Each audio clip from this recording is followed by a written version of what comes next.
Hello, this is Zoe Esplin Wright, and this is my Enhancement 5 overview. So here's the Add Category page, and first of all, I'll validate it.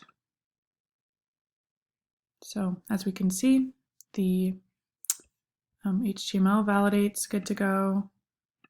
And then if we validate CSS, it's also good. So back here, we'll go ahead and just click Add Category without putting anything. And as you can see, it says please fill out this field because it's a required field. So we can tell that that's working.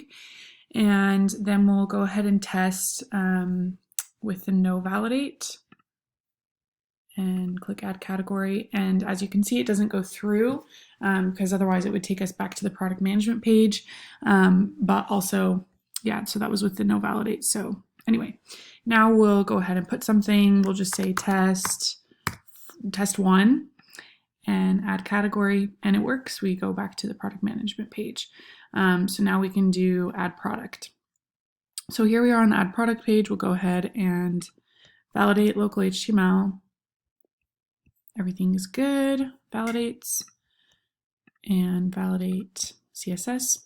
No error found. So it's valid, and then if we come here and I just won't put anything in, we'll click add product, and you can see that it's required. So I can do that with everyone.